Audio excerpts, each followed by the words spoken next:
Hello, and welcome to Tom Myers versus the rest of the world. A lot's happened this week. Former Republican National Committee Chair Ronna Romney McDaniel was fired by NBC News after she was hired as a contributor, at least what the backbone news networks have now. McDaniel was fired as of the recording of this episode. When this episode drops, who knows? When this episode is listened to a few days after it drops, again, who knows what's going to happen? Given her activities in the days after the 2020 election, she'll just deny she was fired and try to show up for work anyway. Worst case scenario, she'll stand with the crowd outside the Today Show every morning and yell her analysis into a megaphone. St. George's School in Rhode Island says Tucker Carlson violated an agreement when he recorded a student Zoom session. The way he looks, they should be relieved that at least it was a setting where the students were dressed. For legal reasons, I have to say that Tucker Carlson has never recorded any students in a state of undress, to the best of my knowledge. My Pillow and Mike Lindell, they're getting evicted from its warehouse in Shakopee, Minnesota for failing to pay rent. With all of their stock, they may as well just build themselves a cool fort, which also doubles as a place to fulfill their orders. And the warehouse is in a Minnesota town called Shakopee. As someone who's actually done stand-up comedy in Shakopee, I can say with some authority that My Pillow was done a huge favor. An actor who had a bit part on the TV show NCIS was arrested after he was identified as one of the people who broke into the Capitol on January 6th. I think he should be given probation and no jail time on the sole condition that we get to watch Mark Harmon smack him on the back of the head on live TV.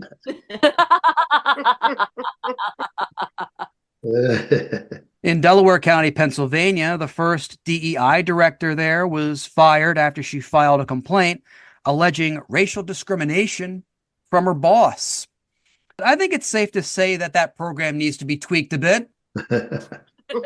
Their DEI program was less effective than Baltimore City's no-shoot zones program. The founder of that program, the no-shoot zones program, was stabbed. So at least that program worked.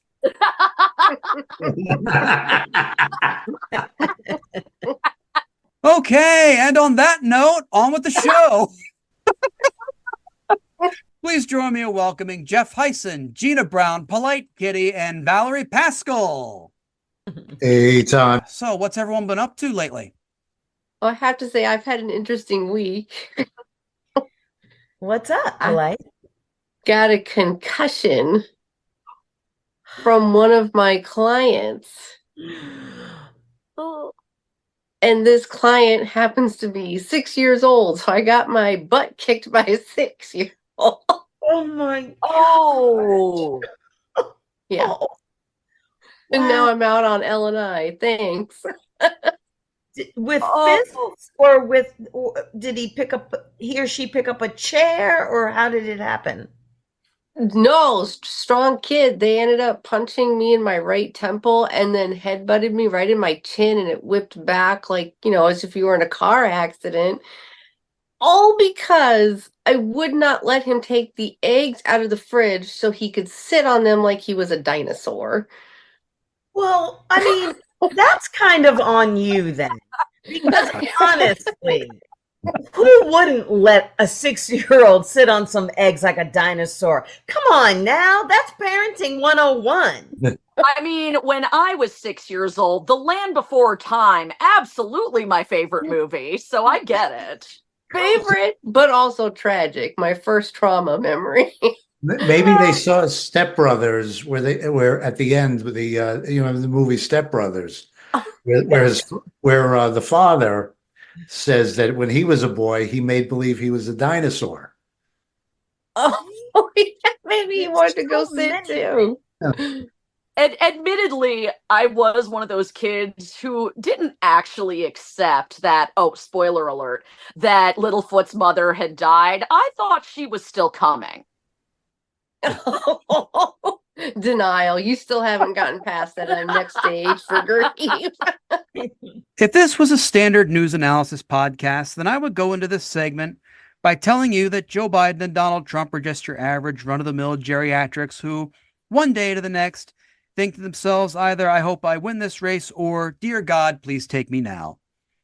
I would also go on to say that there is no fundamental difference between the two, and the people who listen to this show would be docile, complacent, listen to this episode, and go about their day. However, because we don't cater to bullshit, and because we're not backed by the major network news or cable news outlets, we'll tell you that the so-called liberal media keeps pushing the repeatedly disproven narrative that Biden is a bumbling, sleepy idiot who doesn't know what he's doing, and that Trump's, at the moment, 88 criminal counts and multiple civil counts against him are just a stepping stone toward a probable second term. More on the fact that the number of criminal counts for a presidential candidate who has the endorsement of Nazis and white supremacists totals 88 on another episode.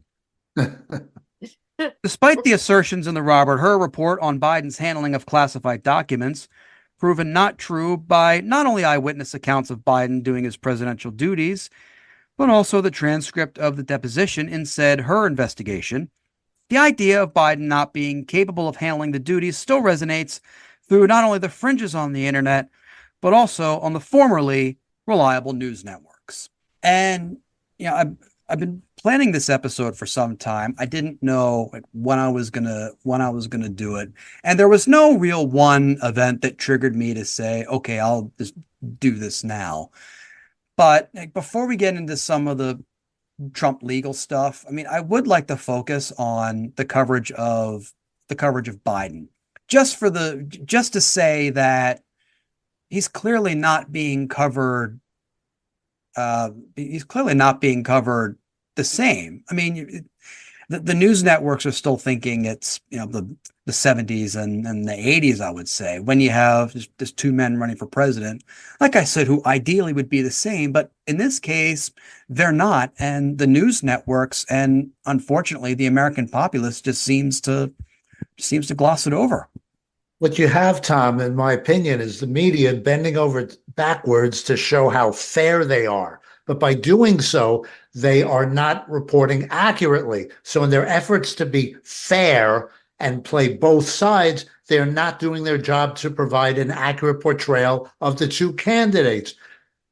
One is a overweight liar, but we're not talking about him being a liar. Let's just talk about his age. He's in his 70s. He's a liar. Joe Biden is a handful of years older. What is he, 3-4 years older? Yeah, he's 80, 81. Yeah, we've seen Joe successfully walk up a ramp that Trump needed an escort to take. Yeah, so what? That Trump plays golf. He gets in a cart between holes, between him getting from his ball to where he says his ball is when he's cheating on the golf course.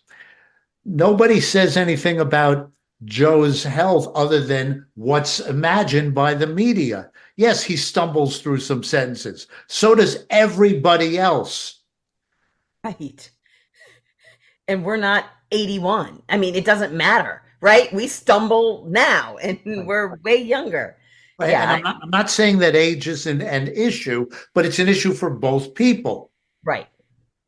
Yeah. And I agree with you, Jeff. Age should not be the differentiator because it isn't. It's a 4-year difference. And so they should assume they're the same. And then we should talk about policy and humanity and who they are and who has the ability and capability to run this nation. It has nothing to do with their age. Of course, it would be great if we had, some slightly younger people engaged and hyper and interested in doing it, and they could just go off and play more golf, but we don't. Yeah. 4 years is not that big of a difference. It is not middle school. Right. Right. Yeah, that difference ends pretty much after college. Like after your 20s or so, 4 years is the same. Mm-hmm. Yeah, because Trump and Biden potentially could have been in the same high school together as freshmen and seniors. So to me, it's the same person just talking about different policies. I think of the two, though, Trump would be more liable to be held back. So him being the younger, maybe he'd still be in grade school when Biden graduates. And then his father would have made a contribution for a new pool, and then they would have advanced him. As long He's as like- this teacher wasn't Paul Giamatti from The Holdovers. That's right. I was thinking more Billy Madison. Downtown, bring you down. When Trump posted on social media attacking the daughter of the judge in the Stormy Daniels hush money trial, I think it was that trial. I've lost track of which judge is presiding over which case. He has so many of them. Kristen Welker of NBC News stated that the post and reaction to it is, quote, a reminder we are covering this election against the backdrop of a deeply divided nation, end quote. I can't wait until Kristen Welker is reporting from one of the many dissident camps next year, telling the rest of us political prisoners that our detention is, quote, a great disturbance in American political discourse, end quote. It's as if Chuck Todd said, well, I've completely fucked the sterling reputation that Meet the Press has built up over the years. And Kristen Welker said, hold my beer.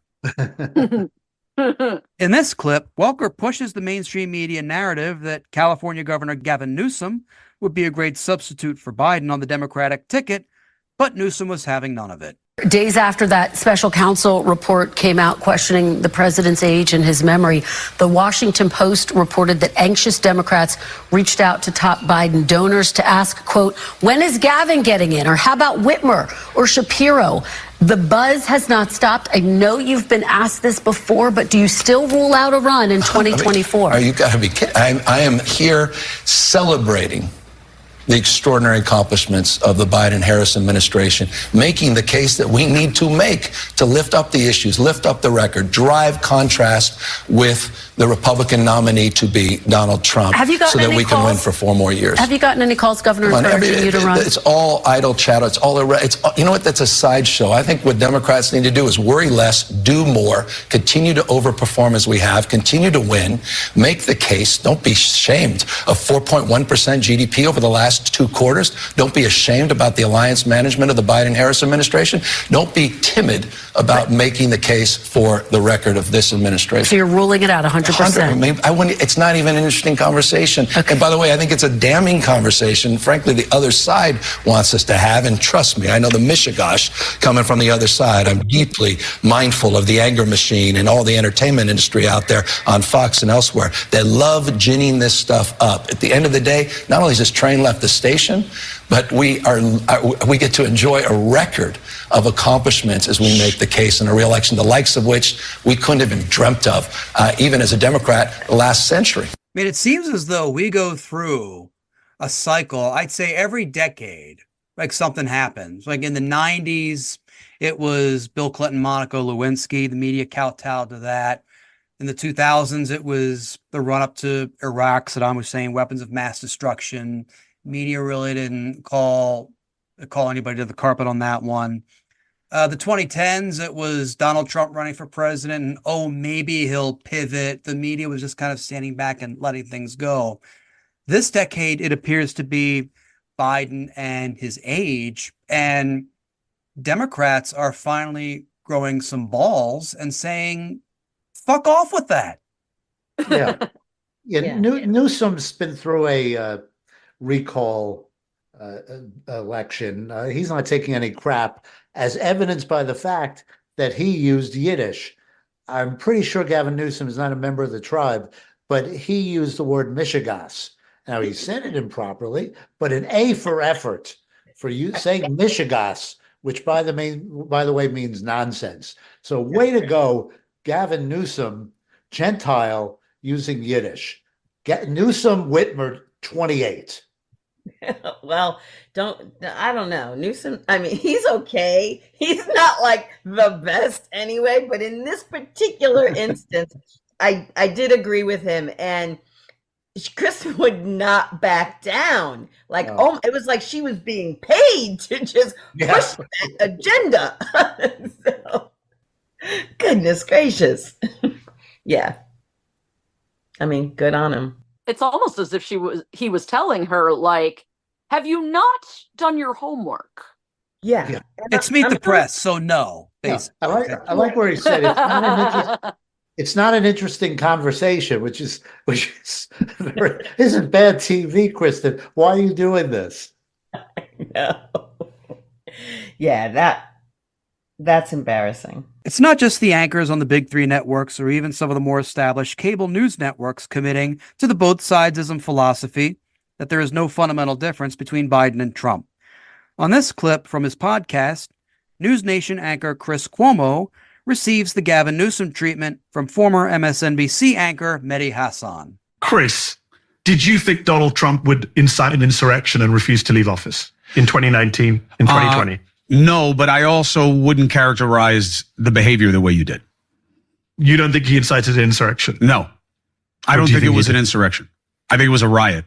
Okay, did you? Okay, I don't agree with that for a second, but let's park that for a moment. Did you in 2019 or 2020 say Donald Trump will refuse to leave office and incite a riot and an attack on the Capitol? No. I did. In 2019, I wrote a piece for The Intercept saying Donald Trump is very clear about the fact that he won't accept the election result and he won't leave, and people are ignoring this danger. And if this, you know what's going to happen? Violence and rioting. I wrote this in The Intercept in, I think, May of 2019, about 18 months before the election. People said to me, you don't know what you're talking about. You're a brick. You don't understand American politics. The Secret Service will walk him out. There's no danger here. This is all hyperbole. So my first point, Chris, is forgive me when I hear people say it's hyperbole. I was right then and they were wrong. So maybe we should have a little bit of humility from the folks who say, calm down. A lot of the calm down folks were completely wrong on January the 6th, 2021. That's my first point. And then in terms of the substance, I mean, he is saying this stuff. I agree with you, Chris. He's a liar. He's an exaggerator. I completely agree. He's not a strategist. I don't think you need to be a strategist to be an autocrat, right? I don't think you need that. I think you have autocratic tendencies and instincts, and then it's an issue of whether those around you and the institutions... They usually have a plan, Mehdi, as we both know. Well, he's got people around him. Have you read the Heritage Foundation 2025 report? It's a pretty clear plan for authoritarianism. Pretty well laid out over multiple pages. I say just have Mehdi Hasan host the Chris Cuomo show, and then I'd listen to every single episode instead of like every other episode or every 2 or 3 episodes that I get the chance to listen to it. Wow, Chris is really... What disgraceful performance by Chris Cuomo. My gosh, right? What happened to him? Well, I mean, I know what happened to him, right? He's on a podcast now. He used to be on, a network. But I get it, and I know what happened. But geez Louise, like, are you trying to work your way back? Or are you trying to go continue on the path that you're on? Like, goodness gracious. Not that there's anything wrong with a podcast. I love a good podcast. But at least everyone on this show knows that there was an insurrection on January 6th. Absolutely. Something that really, really, really shouldn't have happened. Ooh. After that clip, I'm going to need to call 911 to report a murder. Oh, right? Oy. I don't know. It's embarrassing again. Yeah, I was a little confused because I was like, what happened to Chris Cuomo? What is going on here? Right. Is all hope lost of the healing of the division caused by incendiary rhetoric from one of the 2 major parties' presidential nominees? According to the official position of this podcast, yes. However, that doesn't stop one Michigan group from trying to make their efforts go national, as we can see in this excerpt from Sunday Morning on CBS. Angry Trump supporters demanded entry to a ballot processing center in Detroit today. Michigan is a battleground state, in every sense of the word. Here, purple doesn't mean moderate. It means the 50-50 red-blue split is a chasm. I'm out of concern for our country and our democracy. That concern is why these people gathered on a Saturday afternoon in Traverse City, Michigan, half of them red, the other half blue, brought together by braver angels, a not-for-profit attempting to narrow the divide. And I'm here just to help people understand the point of view of those in the red column. I'm concerned that the polarization has become paralysis. Started in 2016, Braver Angels now hold sessions nationwide. Task number 1 at a red-blue workshop? We're all Marxists or communists, anti-Second Amendment, baby killers. It sounds counterintuitive. List what they call you. The stereotypes. Reds and blues in separate rooms. Horribles. Misogynists and the conspiracy theorists. Facilitators then ask each side if there's a kernel of truth in those stereotypes. Passion for pro-life cause sometimes seems to not hear women. And so it goes for 3 hours, peeling back the onion of opinion, looking for common ground. No trying to change anybody's mind. Here's the but. While Braver Angels has held more than 2,000 workshops and is growing, so is the divide. So there's a big gap right here. As for closing it, the brave proposition here is that at least trying is something. 3, 2, 1. I would have loved it if after that photo op, at the end of that piece, they all just went out to a bar, started talking politics, and just started beating the shit out of each other. Like, that's something that's truly American right there. I don't know. I don't really have any interest in having a conversation with somebody who doesn't view my humanity and the humanity of people that are like me. If you don't see that your vote is trying to take away my rights and my vote, I don't want to have a conversation with you. I don't understand. I just find you must be ignorant. That's exactly what I was thinking. I'm not willing to come to the middle on human rights. Right. Yeah. There's no middle on that. No. And if you think there is, then, that's a problem. Right. You can go to hell. Yeah. There's nothing for me there. Yeah.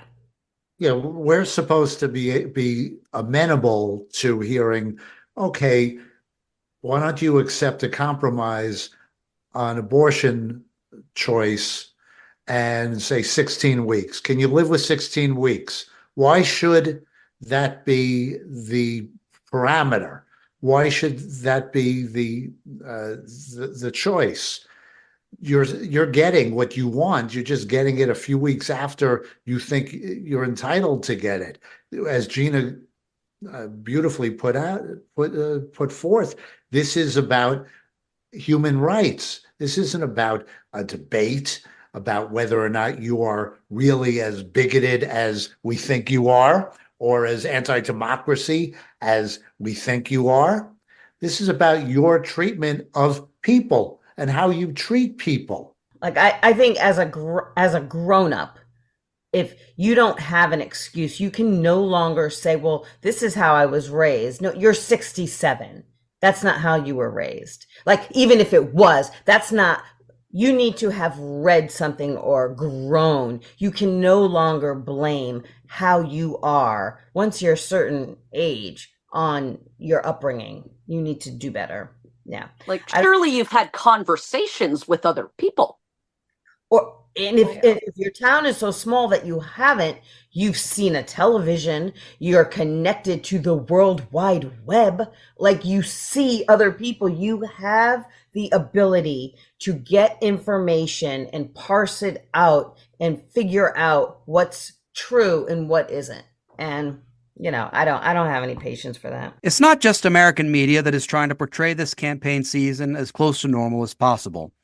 On the other side of the Atlantic, Stephen Fry is the one we see fighting back in this BBC clip. I mean, Stephen, it's been an extraordinary period. You know, COVID, Brexit, all of those things. Brexit, we must mention Brexit. The Labour Party is afraid to mention it. It was a catastrophe and everybody knows it deep in their bones. Well, and not everybody would agree with you. They know it, of course they do. And certainly the rest of the world does. But aside from that, yes, it's funny because it's a clown car crash and you can't help being amused by it. But unfortunately, during that time, so much was taken out of what should be the run of politics. Extraordinary that you can have a conversation with an economics minister in Labour who didn't even mention the climate catastrophe coming, that there's a tsunami coming towards us, which is partly the technology and AI and what's going to happen to work for everybody in this country, almost everybody, and there is the climate crisis. And yet everyone's talking about sort of just doing the same thing, only better. It's catastrophic.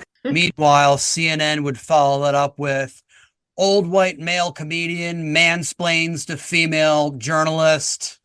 I think it's pretty prescient that people we see making sense, that the very last clip we play on this episode is from a comedian. Yeah. Well, I mean, there is a reason that a bunch of people my age got their news from The Daily Show and The Colbert Report for years. Right. And still do. I was going to say, I'm still getting it there. What's changed? And on that note, that's our show. I want to thank Jeff Hysen, Gina Brown, Polite Kitty, and Valerie Paschall. Thank you, Tom. Thank you, Tom. Thank you, But Tom. before we go, my final thought. Welcome to the second installment of our series, Are You Better Off Now Than 4 Years Ago? Spoiler alert, the answer to this one is yes. So you may as well just stop listening now, since by listening to this show, you're easily triggered. 4 years ago this week, the United States was entering its first full month of stay-at-home orders enacted in multiple states. By the end of the month, it would lead to mask mandates in several states lasting the better part of a year. 4 years ago today, and by today I mean the date this episode drops, April 4th, the United States reported 300,915 cases of coronavirus and 8,162 deaths, according to figures provided by Johns Hopkins University. The vast majority of those, as you may well remember, came from the state of New York, with 113,704 cases and a total of 3,565 deaths. Worldwide, the total number of cases had already exceeded 1.1 million. Remember, this was after then President Trump had said the number of cases would go from 15 to 0. With the full effect of stay-at-home orders taking place, the country's civilian unemployment rate in the month of April would jump to 14.8%, quite a difference from the 3.5% reported just 2 months earlier, according to numbers provided by the Bureau of Labor Statistics. Unlike the rest of us, our lungs and our ability to breathe without machines, the stock market was slowly recovering, with the Dow Jones Industrial Average going above 20,000 following the crash that occurred in February of that year.